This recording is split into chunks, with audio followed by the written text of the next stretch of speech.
Data protection and privacy teams are under more pressure than ever with new laws, AI oversight, data breaches, and the constant expectation to do more with fewer resources. That's why TrustArc built a modern privacy and data protection management platform powered by Arc Intelligence.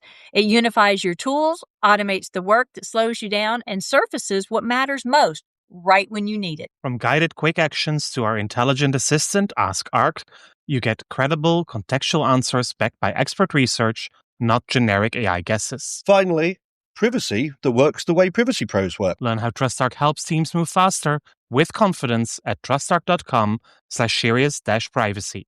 That's trustarc.com/serious-privacy.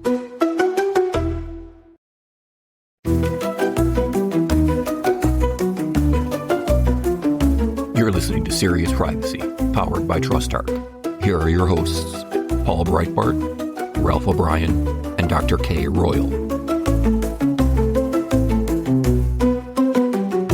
When we talk about privacy and data protection, we quickly think about country-based legislation such as the GDPR, PIPL, or state-level laws such as the CCPA and the Quebec Law 25. However, these are not the only privacy and data protection rules we should talk about. Around 476 million people around the world, or 6.2% of global population, are part of Indigenous communities with their own rights, their own perspectives on data governance, data sovereignty, data protection. So in this special episode of the podcast, recording during the Global Privacy Summit, the 2025, we talk with representatives of Indigenous communities to understand why we should care and how we should act. My name is Paul Breitbart. And I'm Kay Royal, and welcome to Serious Privacy. So I'm so excited for this because I started asking questions about this 10 years ago, 15 years ago. Nobody was talking about it, right? I think, Tahu, one of the things I wanted to say is I worked with Rebecca Zosi. Yeah, who is the closest I knew in this area. So it's very interesting. But okay, unexpected question. And after the unexpected question, we'll let our people introduce themselves. What is your go-to color for your wardrobe? And I don't mean anything basic like black. If you were going to add a color, no grays, no navy, you were going to add color, what's your go-to color for your wardrobe? So I definitely go with magenta. I love it. Oh, it's a pumps. Nice. I feel like it brightens up anything. I like bright colors. I do. You stole my color. I was going to say magenta. I'm like, if you come from Aotearoa, New Zealand, you're just like head to toe black. Yeah. All the time. So I would say 80% of my wardrobe is black. 15% is other monochromes. And then I've got this one magenta dress that's majestically popping out of the wardrobe of blackness. Love that it. is my color too. I love it. So even though I am right now head to toe purple, pink purple's my color. It is actually pink in any form. Oh, love it. Somebody asked me. We know mine's going to be fuchsia. What about you, Paul? Well, I'm not going to go for pink. He's tired. Out of here. I'm sorry. For me, it's green. Green. Yeah, I would against that Green is my color. It's very flattering. Very nice. So let's start, Jade, since you gave the first answer. I'll start with you if you don't mind introducing yourself. Okay, yeah, definitely. Julie McCurry from Nairobi, Kenya. And a privacy expert with PwC. And advocacy and data analytics. Kenya. And we move to this. Wonderful. Thank you. Tahu. Hey everyone, I'm Tahu Kukutai. I'm an Indigenous woman from Aotearoa, New Zealand, from Ngāti Tipa, Te Aupōuri, and Ngāti Kinuhaku. My day job, I'm a professor of demography at the University of Waikato, and I was a co-founder of the Māori Indigenous Data Sovereignty Network and also the Global Indigenous Data. Nice. My name is Shanna Morgan. By day, I work as the global head of AI/privacy for L3 Harris Technologies, but I am here speaking in my capacity as a citizen of Cherokee Nation here in the United States. Wonderful. Thank y'all. And thank y'all so much for coming on. This is fabulous. You have Absolutely. a question teed up, don't you? I want to understand, we heard during the panel that Kay and I just attended, but our listeners have not. So when we talk about Indigenous privacy and Indigenous data sovereignty, what are we actually talking about? Why is it so much different from general data protection? Should I get us started with, maybe I'll start a bit broader with Indigenous data sovereignty. That's what I know and that's what I've been involved in for the last 10 years. So I try to keep it real simple. Otherwise, people's eyes start to glaze over and they just look confused. So for me, the Indigenous data sovereignty is really about putting Indigenous people's data in Indigenous people's hands. And That sounds simple. it sounds simple. It's so not it's not. simple. It's so not simple. And it's not putting all Indigenous data in any Indigenous people's hands, because that would be silly. It's about putting in the right people's hands at the right time so that they can look after it in the right way. And in all the work that I've done over the last 10 years in particular in this space, people really have an appetite. Indigenous communities really have an appetite for having their data. It's been locked away from us for a long time, especially from governments and corporations, researchers and universities. I'm in a university myself. There's a long legacy of Indigenous data being extracted and misused. So Indigenous data sovereignty really pushes back against that. And Indigenous data privacy, in some ways, is not, I wouldn't say a subset of Indigenous data sovereignty, but it's definitely an important interface. I think that's a good segue from data sovereignty over to data privacy for you, perhaps, Shannon. So I would say to even address the concept of Indigenous data sovereignty and Indigenous data privacy, we first have to understand Indigenous sovereignty. And that's often, there's such a misconception around what that means. What we're talking about with that, I'm often asked, why should we focus on Indigenous data privacy versus insert ethnic group here? Or because we're not talking about race or ethnicity, we are talking about domestic dependent nations, sovereign nations that have always in the United States, and I won't speak for the entire world. New Zealand as well, yeah. A bit different in Kenya, but similar precepts. Okay.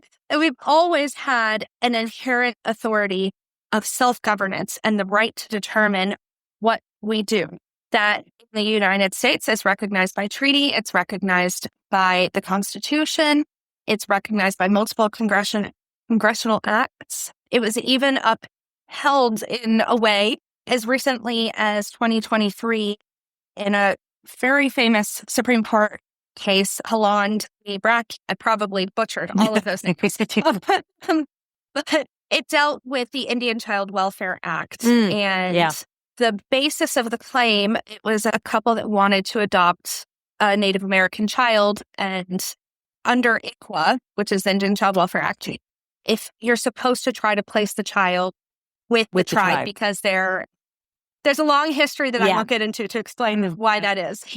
But in this case, they sued because you're not allowed to base adoption on race.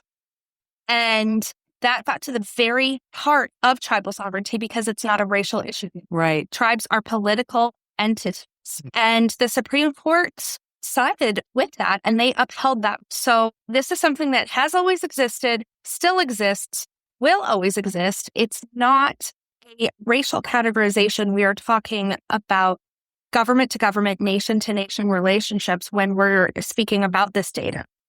So you're sovereign, which means that you can create your own legislation that apply in your territories, your lands, but you are also subject to the legislation of the countries where you live in. Yes. Also at the same time, does that mean that U.S. law still applies in the territories where the Cherokee are living? Complete ignorance here because the Netherlands is not very big on Indigenous people anymore.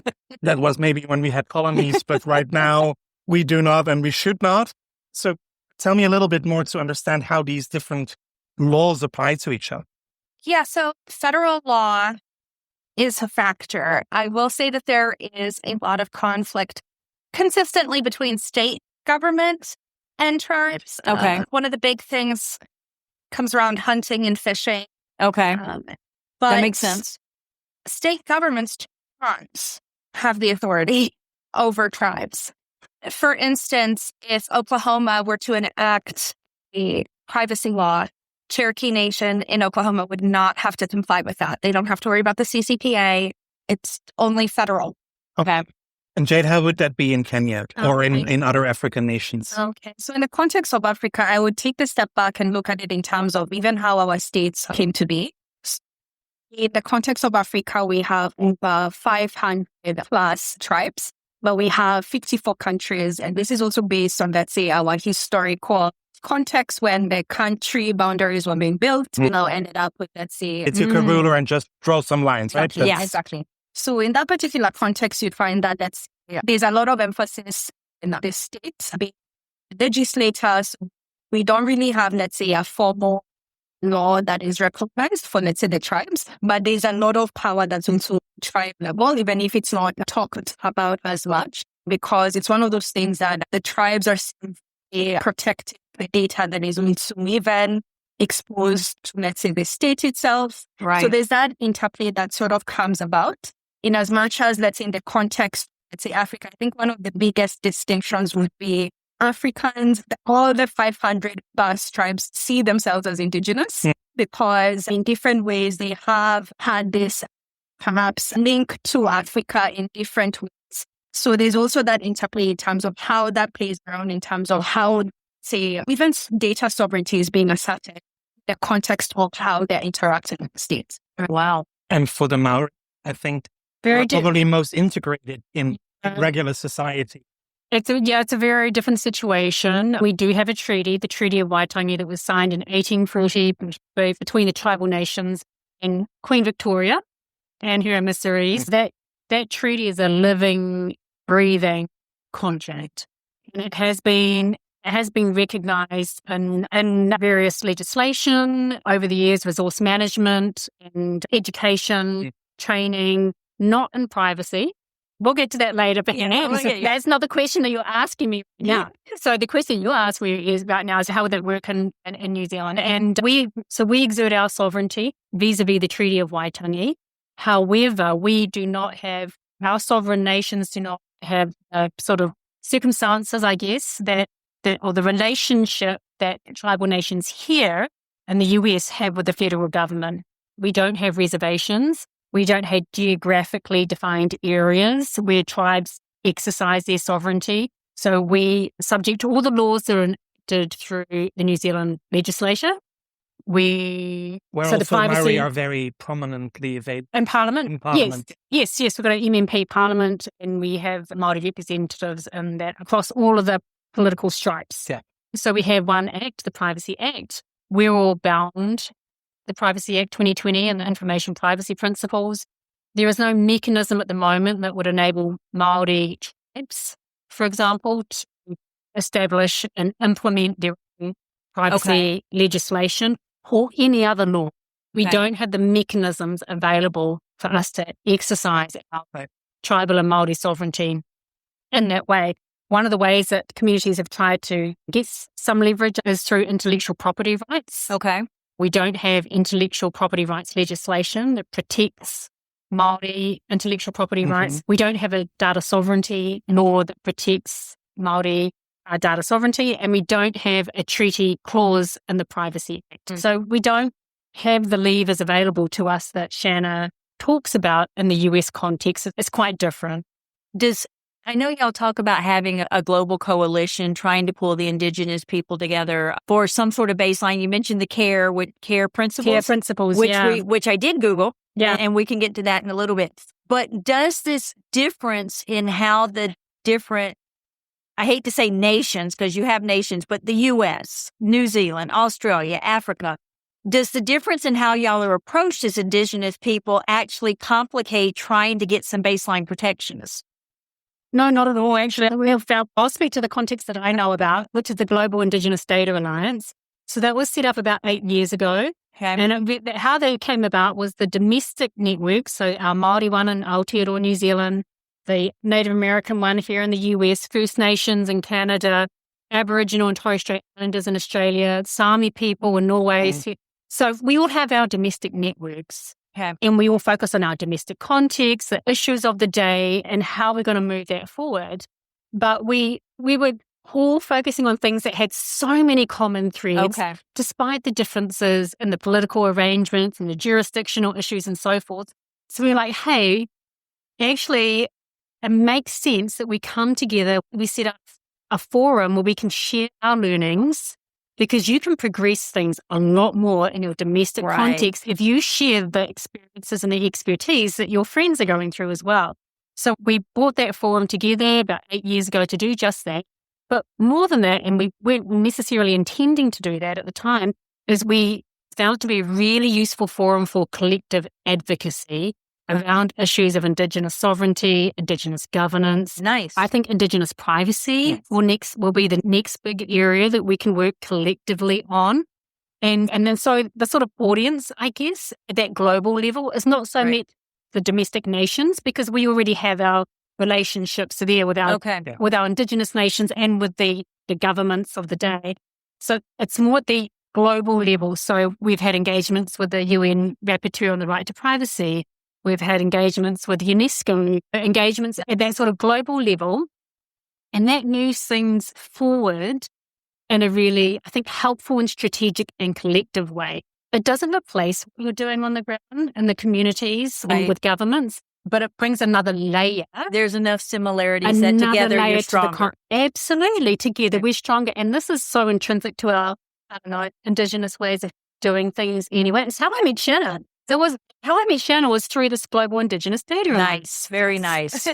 And it is all about the collectivity, right? When you talk about the Indigenous people, the individual is, at least the way I understand it, way less important than the collective. Right. Because I think you even mentioned, Tahu, that there's no word for privacy in your culture. No. What about you, Shanna? Don't quote me on this, but I don't think there is. Privacy didn't really exist for the rest of us either. So we've created, there's very large index of modern words that there's like a council, and I'm sure somebody from Cherokee Nation's listening to this and cringing because I'm not using the right words. They come Chatham House together rules. Nobody can talk. every so often to decide what new words should be. Okay. For instance, there's a word for air conditioning now. Obviously, that was not a thing.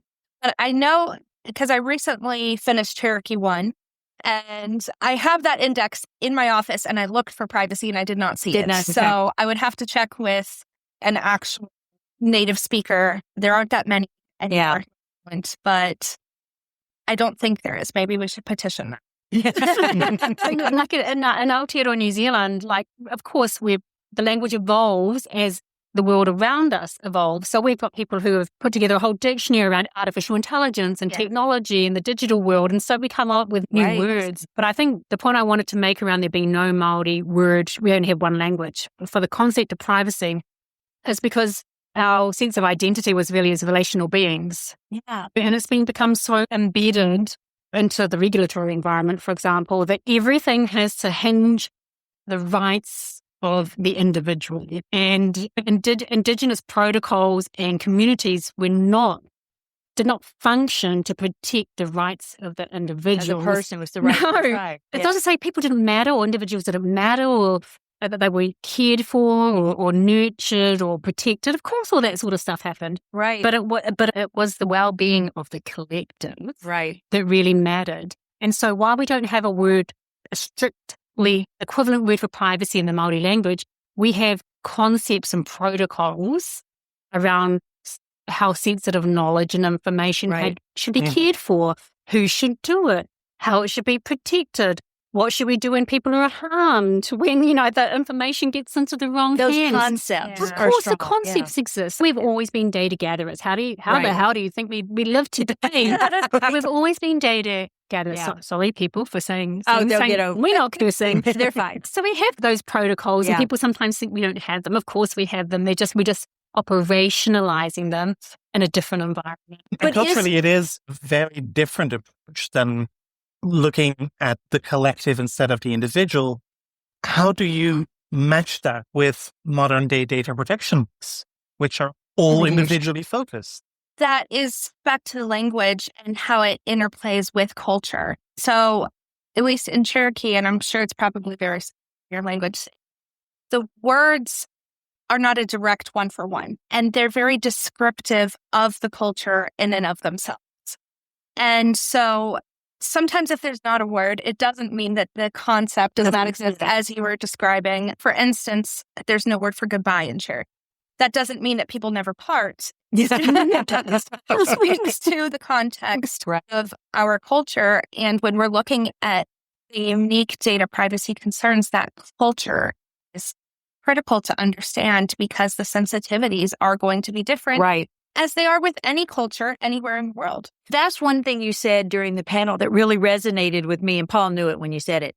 I've made a study of the sensitive data definitions around the world and published those and everything. So when you mentioned that when people ask, how do you understand privacy or what does privacy mean? And you tell them, go look up whatever country you want, look at their definition of sensitive data. That is so true because what one culture values, another does not. Yes. Like the key difference that Paul and I always give is that Europe, political leanings, never going to come across it. It's sensitive data. Come to the U.S., you can go down to the county office and buy the list of registered voters. It's just a thing here. Vice versa with financial data. Vice versa. It's very definitely sensitive here.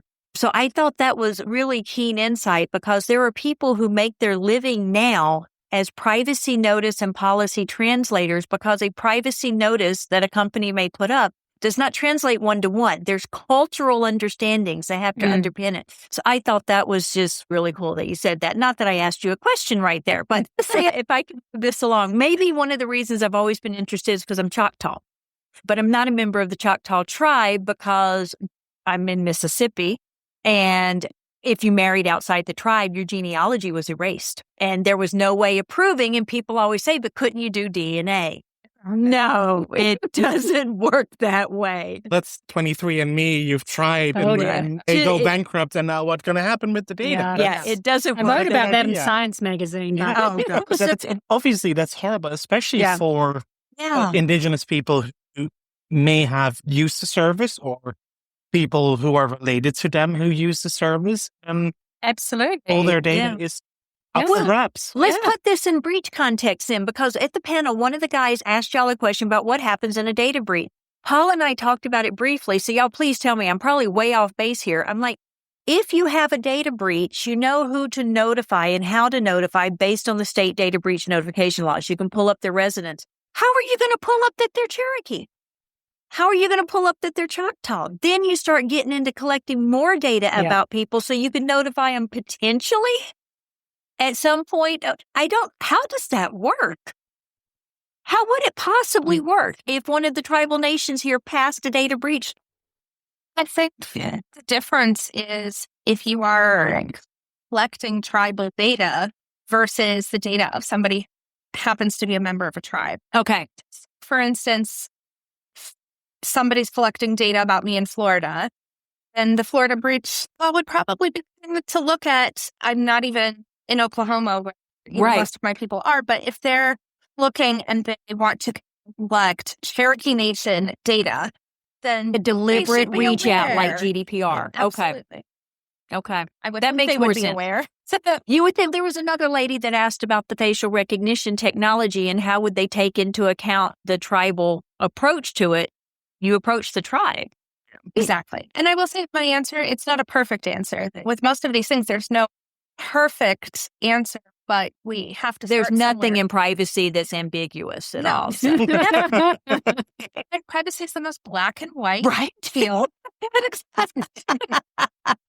But that was a question that came to you, Tahu, about the facial recognition. You were talking about the Maori facial tattoos that they have, and it carries their genealogy. What level of complexity does that add to FRT? Yeah. And so this is really a live issue in Aotearoa, New Zealand at the moment, because the Office of the Privacy Commissioner has been engaging in a public consultation around a code for the processing of biometric data. So under the Privacy Act, the regulator can stand up a code for special categories of data, and then that effectively modifies the act. So biometrics is a sort of a big issue at the moment. And also a catalyst for that was the trial of FRT in supermarkets. So that happened. Bad idea. So that is basically the unanimous feedback from Māori has been, that is a bad idea. And it's a bad idea on multiple grounds, not just narrow technical considerations around the accuracy of the technology, but the fundamental question of, do we want to be surveilled constantly when we're buying our food? Yeah. What could be... What's the necessity in that? What is the necessity of that? And is that proportionate? So it has to be like an effective use, proportionate, and all that sort of stuff. And we have a duopoly in New Zealand, so it's not even as if it's just one small chain and you can go somewhere else. We have to buy food. Right. So if one supermarket gets it through the trial, the other one will do it too. And there will be basically nowhere that you can go to buy something as simple as groceries. Yeah, something as simple as groceries without being surveilled. So it was a very clear message that came back from Māori professionals, from tribal communities, from anyone who submitted something in response to the consultation, is we do not want FRT in supermarkets or public places, full stop. One of the areas that you mentioned before was with facial tattooing. So we've had a revival of many things Indigenous in New Zealand, languages, identity, lots of many things. It's beautiful. And there's also been a revival of traditional facial tattooing. And when I was growing up, I didn't see many women or men without tribal facial tattooing. And now it's everywhere.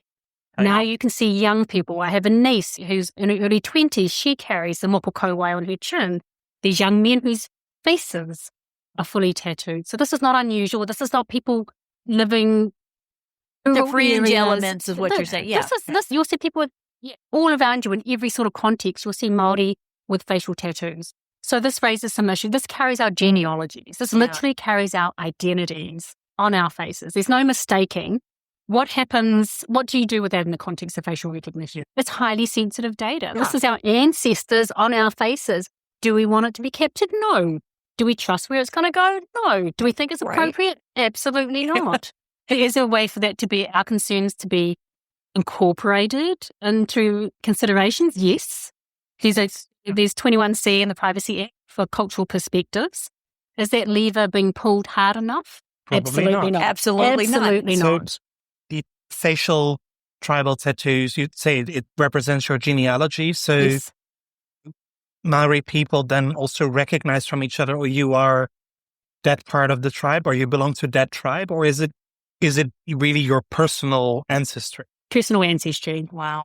It's not like a tribal identity, like a symbol that they could recognize. No, like I wouldn't be able to recognize other people from my tribe. It is really it's your personal honor and respect. Personal, what they call whānau, family, ancestors. That's the connection. It's your ancestry, your genealogy. Well, you put it so simply that I sit here and go, how could someone not have realized that was a bad idea? Yes, because they're not asking.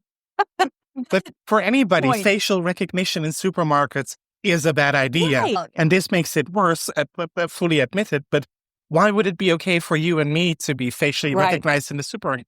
Why is that needed? What is the added value there? Yeah. So the standard line that's been given to try to justify this is that it's to stop people coming in who create harm. So they're not going to say, we don't want our goods to be stolen, and we're thinking about our bottom line. It's all we have recidivist offenders who come in and the public feel unsafe and the staff feel unsafe, and that justifies the use of FRT where everybody gets surveilled. Yeah, y'all got to hear my eyes rolling. Yeah, this all sounds familiar to you. Yeah, we had the discussion in the Netherlands as well, where indeed some supermarkets were introducing body cams to fight shoplifting. And also at the self-checkout registers, there were suddenly cameras to mirror your facial movements to make sure that you were reliable enough to self-pay, or that you were looking around shiftily to see if there was nobody around that you could maybe not scan something and then go home without paying. That is why they thought facial recognition was a good idea. That's been blocked by now. But that's so nice. I worked in a grocery store as a teenager. We had a night manager that's what he focused on, was potential shoplifters. Just hire someone that's their love. And then you walk behind them and make sure that they know that you are there. Oh, he had a whole cadre of stock guys that he had following people. And yes, they were profiled. Yeah. So in his head. In his head, exactly. It was crazy. So looking ahead, because we're coming up end of the show, but what should we do? And just so our listeners know, Jade had to step out. We have Yes. not purposefully Yeah, she's gone. silenced her through the show. I think the first and most important thing that any of us can do is ask questions Right. to learn more, to educate themselves. In our panel, we had a few people say, "What can I know about this?" Or "What Right. can I do?" Reach out to someone. And as Tanu pointed out, there's a network. And usually, especially I think with the Indigenous community, somebody knows somebody who knows somebody. And it can get around. But if you don't start asking, if you don't start anywhere, if you don't educate yourself, if you don't try to learn, we are never going to get anywhere. Yeah, they're part of the problem, not part of the solution.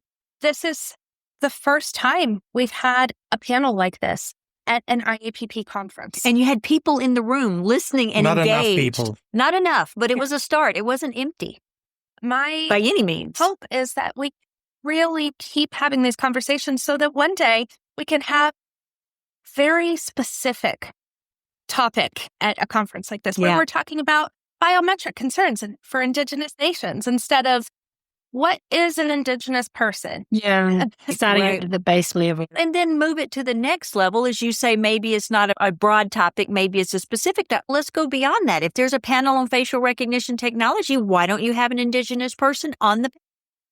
We asked the question, why don't you have a woman on the panel? Why don't you have a CISO on the panel? We could go that far and say, why aren't you involving other people on the panel that maybe have a different frame of reference?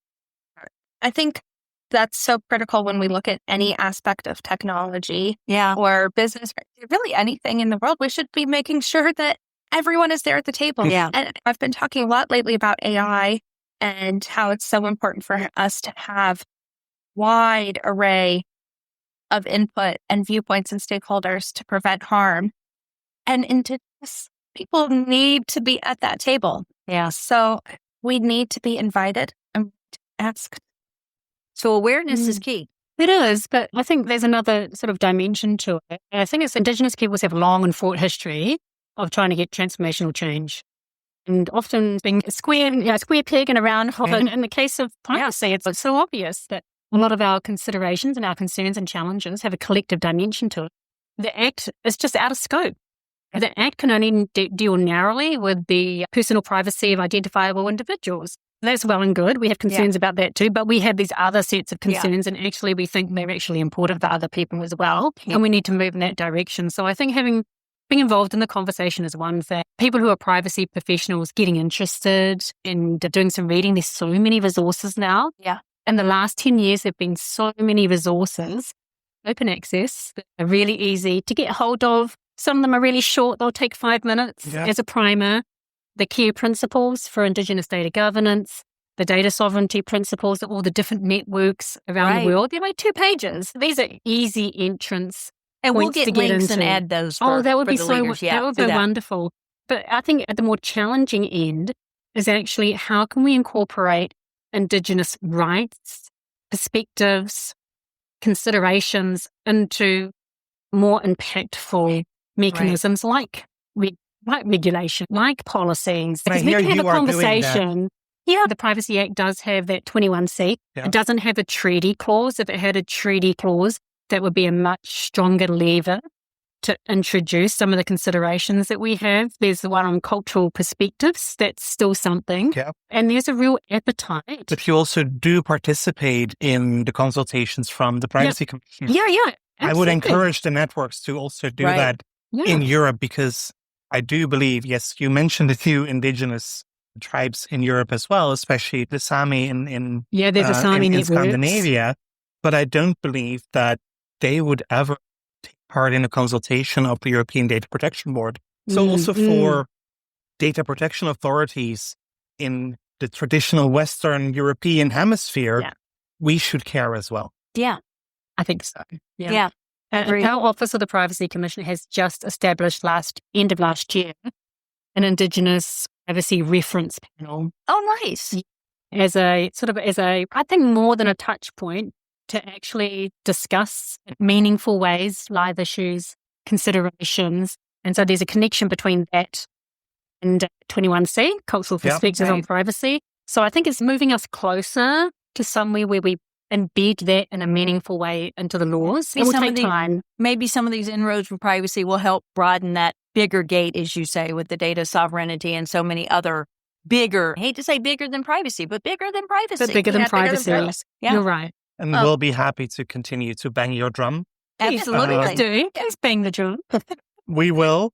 Thank Out you of so rhythm. much for joining us, and enjoy the rest of the conference. That was Serious Privacy. This wraps up our podcast for this week.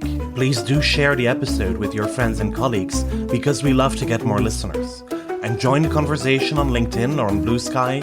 You'll find us under Serious Privacy on both platforms. You'll find Kay as Heart of Privacy, Ralph as IGR O'Brien, and myself as Europol B. Until next week, goodbye. Goodbye. Bye, y'all.